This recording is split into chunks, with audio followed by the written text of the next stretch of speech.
Good morning friends, आपका हमारे channel एके tutorials में पुनः एक बार स्वागत है। अब जो है हम दूसरा टॉपिक जो अभी स्टडी करने जा रहे हैं उसका नाम है विजयनगर साम्राज्य की शासन राजनीतिक व्यवस्था। अभी का जो हमारा जो टॉपिक है, जो प्रकरण है, वो है विजयनगर साम्राज्य की शासन व्यवस्था। ये हमको देखना है। चलिए देखते हैं। 14वीं सदी में मुसलमानों ने हिंदू धर्म पर अनेक प्रहार किए थे। 14वीं सेंचुरी में मुसलमानों ने हिंदू धर्म पर क्या किए थे? बहुत ज़्यादा प्रहार किए थे। फलतः हिंदू धर्म के सभी प्रहरी यवनों से हार गए थे। राजा का भी अंत हो गया था। हिंदू धर्म का सभी ओर से पतन हो रहा था। ठीक है, तो 14वीं सदी में मुसलमानों ने हिंदू पर बहुत सारा प्रहार किया। 1300 से लेकर के 1400 का जो समय था उसको कहते हैं 14वीं सदी। अभी 21वीं सदी चल रहा है। एक सदी में 100 वर्ष होते हैं। सदी मतलब सेंचुरी। जैसे अभी 2025 चल रहा है, तो 2000 से लेकर के 2100 तक ये 21वीं सदी कहलाएगा। तो वैसे ही 14वीं सदी कह रहा है, मतलब 1300 से लेकर के 1400 ईस्वी तक का जो समय था उसमें मुसलमानों ने हिंदू धर्म पर अनेक प्रहार किया। फलतः जिसका परिणाम स्वरूप क्या हुआ? हिंदू धर्म के सभी जो प्रहरी थे, जो शासक थे, वो हार गए थे और राजा का भी अंत हो गया था। हिंदू धर्म का सभी ओर से पतन हो रहा था। इसी समय दक्षिण के हिंदू मतावलंबियों ने तुंगभद्रा नदी के दक्षिणी किनारे पर 1336 ईस्वी में विजयनगर साम्राज्य की स्थापना हरिहर और बुक्का राय ने की।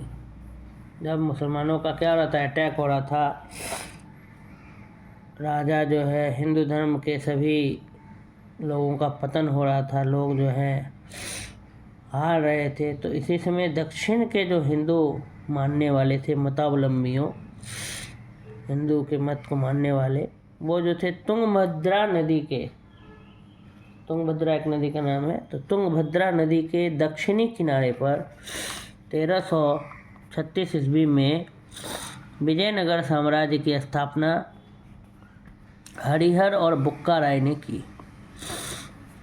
इन राजाओं के शासन में विजयनगर साम्राज्य काफ़ी फला फूला। इन राजा का जो शासन में विजयनगर साम्राज्य जो था वो काफ़ी फला फूला, किंतु मुसलमान शासकों को यह साम्राज्य खटक रहा था। ये विजयनगर साम्राज्य जो था ये मुसलमान शासक को खटक रहा था। उन्होंने देखा कि ये क्या कर रहा है, फल फूल रहा है, तो इसको क्या कर दो, नष्ट कर दो। विजयनगर साम्राज्य की स्थापना कितने की थी? हरिहर और बुक्का राय ने की थी 1336 ईस्वी में। ये याद रखना है, हरिहर और बुक्का राय 1336 ईस्वी में तुंगभद्रा नदी के दक्षिणी किनारे पर।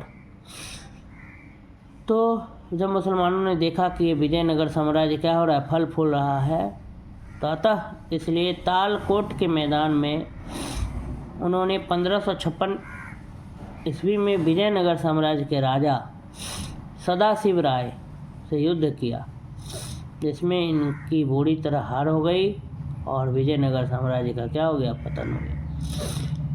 जब मुस्लिम शासकों ने देखा, रूलर्स ने देखा कि नहीं, ये विजयनगर साम्राज्य क्या हो रहा है, फल फूल रहा है, तो उन्होंने तालकोट के मैदान में 5656 ईस्वी में विजयनगर साम्राज्य के जो राजा थे सदाशिव राय, उसे क्या किया, युद्ध किया, लड़ाई किया, जिसमें इनकी बुरी तरह से क्या हो गई, हार हो गई और विजयनगर साम्राज्य का क्या हो गया, पतन हो गया। सदाशिव राय जो थे वो हार गए। विजयनगर के शासकों की नीतियों, विजयनगर के जो रूलर्स थे उनके पॉलिसी और उनकी राजनीतिक विचारधारा की अभिव्यक्ति समकालीन रचनाओं और अभिलेखों और विदेशी यात्राओं के वृत्तांतों में उपलब्ध है। विजयनगर के जो शासक थे उनकी नीति, उनकी पॉलिसी और उनकी राजनीतिक विचारधारा की जो अभिव्यक्ति थी वो समकालीन रचनाओं एवं अभिलेखों और विदेशी यात्रियों के वृत्तांतों में क्या है, उपलब्ध है। आमतौर पर राज्य का रूप कल्याणकारी था, यद्यपि सैनिक आवश्यकताओं के कारण कर का बोझ अधिक था। तो विजयनगर के जो शासक थे, उनकी पॉलिसी, उनका राजनीतिक विचारधारा, ये सब अगर हम देखें तो उस समय के अभिलेखों, विदेशी यात्राओं के वृत्तांतों में उपलब्ध है। वहाँ का राजा कल्याणकारी था, लोगों का कल्याण की बात सोचता था, परंतु सैन्य सेना का जो खर्च था उसके कारण बहुत ज़्यादा टैक्स का क्या था, बोझ था, कर का बोझ अधिक था। लोगों को कर अधिक चुकाना पड़ता था, उनकी सेना का खर्च वहन करने के लिए बहुत ज़्यादा धन की आवश्यकता होती थी, तो लोगों से बहुत अधिक कर वसूला जाता था, टैक्स वसूला जाता था।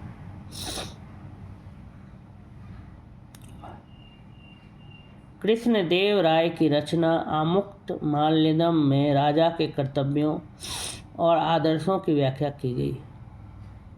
कृष्णदेव राय ने एक किताब की रचना की थी, आमुक्त माल्यदम। आमुक्त माल्यदम, तो कृष्णदेव राय की जो रचना थी आमुक्त माल्यदम, ये भी एक प्रश्न बन सकता है कि आमुक्त माल्यदम की रचना किसने की थी? तो कृष्णदेव राय ने की थी। तो कृष्णदेव राय की रचना आमुक्त माल्यदम में राजा के कर्तव्यों और आदर्शों की व्याख्या की गई है। राजा का जो कर्तव्य है और जो आदर्श है उसकी व्याख्या की गई, तथा कर के बोझ को हल्का रखने का विचार प्रस्तुत किया गया है कि कर्ज का बोझ को क्या किया जाए, कम किया जाए। विजयनगर के अभिलेखों में न्याय एवं समता का सिद्धांत पर बराबर महत्व दिया गया है। विजयनगर के अभिलेख में जो है न्याय एवं समता के सिद्धांत पर बराबर महत्व दिया गया है। और विजयनगर के शासक धार्मिक सहिष्णुता के लिए भी क्या रहे हैं, प्रसिद्ध रहे हैं। विजयनगर के रूलर जो हैं वो धार्मिक सहिष्णुता के लिए क्या रहे हैं, प्रसिद्ध रहे हैं। सामान्यतः विजयनगर की शासन व्यवस्था अन्य मध्यकालीन राज्यों के ही समान थी। सामान्यतः जो विजयनगर का जो शासन व्यवस्था था वह दूसरे मध्यकालीन राज्य के ही क्या था, समान था। शासन निरंकुश राजतंत्र पर आधारित था, जिस पर भी कोई अंकुश नहीं था, कोई रोक टोक नहीं था, वैसा राजतंत्र वहाँ था, मोनार्की था, राजा का सिस्टम था, राजतंत्र। राजतंत्र की संस्था सिद्धांतः वंशानुगत थी, परंतु व्यवहार में राजवंशों का परिवर्तन होता रहता था। राजतंत्र का जो संस्था था, ये जो सिस्टम था, वो वंशानुगत था। वंशानुगत माने जैसे पहले कोई व्यक्ति रहेगा, फिर उसका पुत्र बनेगा, फिर उसका पुत्र बनेगा, इस तरह से ही चलता था। परंतु व्यवहार में राजवंशों का क्या होते रहता था, बदलाव होते रहता था। राजा सर्वशक्तिशाली था और सैनिक एवं असैनिक प्रशासन दोनों का क्या था, प्रधान था, हेड था। वह सभी प्रशासनिक कार्यों की देखरेख करता था और उसकी सहायता के लिए विभिन्न मंत्री और परामर्शदाता होते थे। प्रशासनिक कार्य जितने भी एडमिनिस्ट्रेशन वर्क होता था उसका देखरेख राजा करता था, और राजा की सहायता के लिए अलग अलग मंत्री होते थे और परामर्शदाता होते थे। परामर्श का इंग्लिश होता है सलाह, एडवाइस। परामर्श देने वाले होते थे, परामर्शदाता। सबसे महत्वपूर्ण भूमिका युवराज की होती थी, जो कभी कभी शासक के रूप में भी क्या करता था, काम करता था।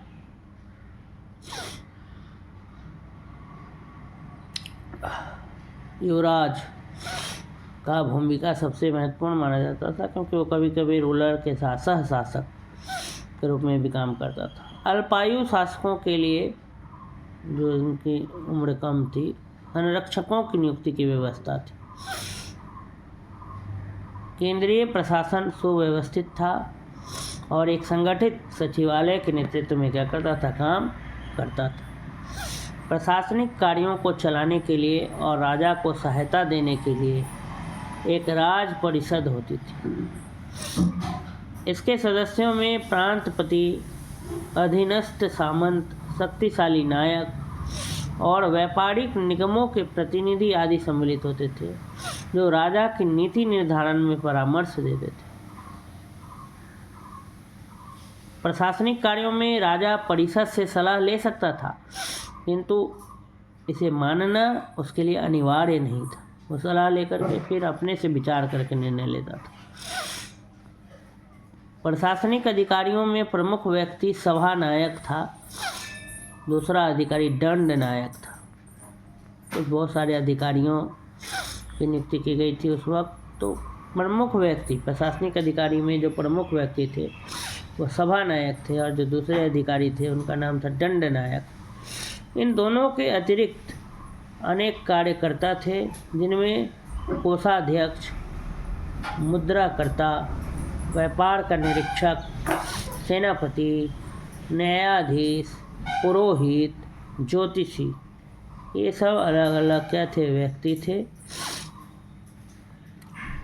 ठीक है। अधिकारी में 2 अधिकारी यहाँ पर थे, जो कि प्रशासन में विजयनगर का जो प्रशासनिक ढांचा था उसमें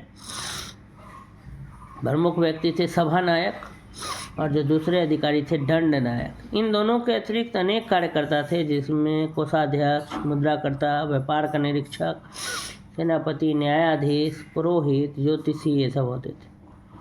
साम्राज्य छोटी प्रशासनिक इकाइयों में विभक्त था।